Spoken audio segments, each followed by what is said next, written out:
Andrea Sarda, if you see the other negative reviews, there is a reason. This location is plagued with problems. Tonight, after waiting 15 minutes in the drive-thru, they ran out of fries. They offered to exchange for onion rings. When we got to the window, they were out of onion rings. I checked the burger. The only thing I ended up getting, the bread was hard and the burger was cold. I didn't even take a bite. This location always serves cold food, but yet it's a fucking fast food restaurant. Dude, I'm glad I left this fucking dump. Maybe it was a good thing I put in my 2 weeks notice and I left years ago. This is the restaurant I used to work at a couple years ago during some tough economies before I went back to doing Postmates and Uber Eats. And I only lasted at this place like 5 months before I put in my 2 weeks notice and I left. And honestly, I'm glad I did for 2 reasons.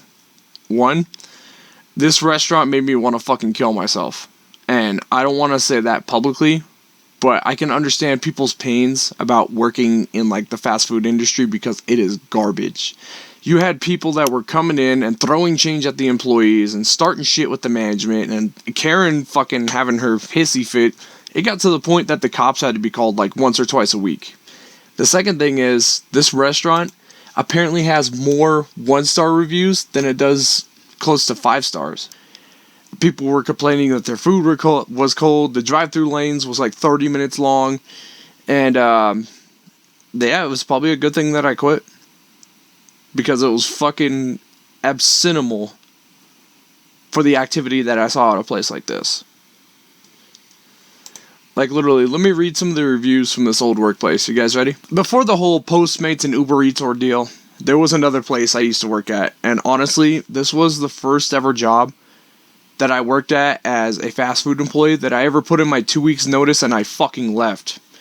And I'm glad I did, because there's a lot of 1-star reviews that are almost as close to a 5-star review at this location I used to work at a couple years ago during some, difficult times.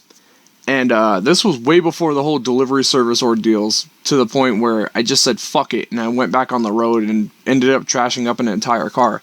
Now, I'm going through some of these reviews for the 1-stars, and it is freaking hilarious.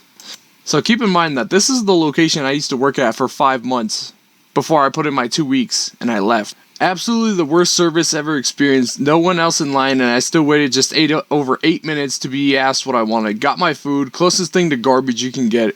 Burger was extremely overcooked. Bread was hard. Wow, this place sucks. Owner needs to step up. I agree on that one.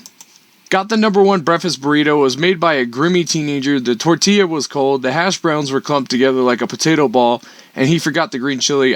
I didn't see the food till I drove off and wound up throwing it away. This location is constantly staffed by dirty teenagers that serve hot and cold garbage. We'll never return to this location.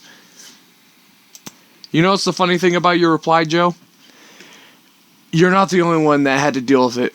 So, when I was working for this location, we had teenagers that were getting change thrown at them. Karens coming in and starting shit. One of the managers was actually a teenager at the time. I don't know if he still works there or not.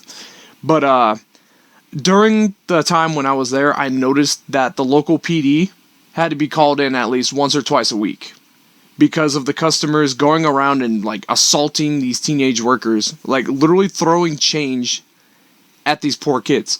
There was literally a point where a quarter landed on the fucking grill from one of these customers that chucked a bunch of change at some lady who was like less than 16, 17 years old, trying to make at least a decent job, And, it's, you gotta make a living somehow, but when you're throwing change at a bunch of teenagers and shit, and the cops are getting called like once or twice a week, that's where I crossed the line about, maybe a restaurant experience is not the best forte for somebody. Ugh. This guy got a raw burger for his kid? Oh, God. Oh, thank God I quit working at this fucking place. Wait a minute. So, hang on. The girl at the drive-thru tried to charge me for sauce. No, not extra sauce. Tried to charge me for sauce with my chicken tenders, and also asked me for a cash tip. You can't just ask people for a tip at a fucking drive-thru. What the fuck? And then I used profanity when I asked her, does my order not come with any sauce? Terrible representation. This bitch literally had the nerves to ask this guy for a cash tip. That's how you know this business is not doing well. Wait, hang on. I went yesterday morning. I was there a few minutes before 8 a.m. and went through the drive-thru since there was no line. Handed the girl my credit card and was told it would be a minute. Didn't get my card back until about 3 minutes. Later that night, I saw a charge for Sam's Club, which my husband and I did not make. Really? So this location is asking for cash tips and purchasing Sam's Club memberships?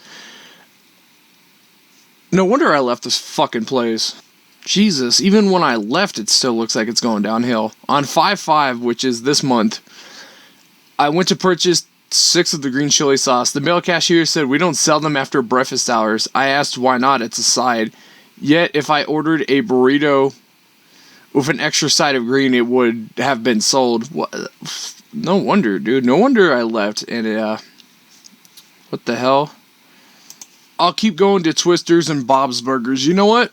I'd rather prefer Twisters over Bob's Burgers. I mean, I've never had Bob's Burgers, but I can tell you it's definitely good eating better than this fucking piece of shit place that I used to work for. Twisters, fuck yeah, dude. I go there every once in a blue moon, dude. They make some good fucking burritos.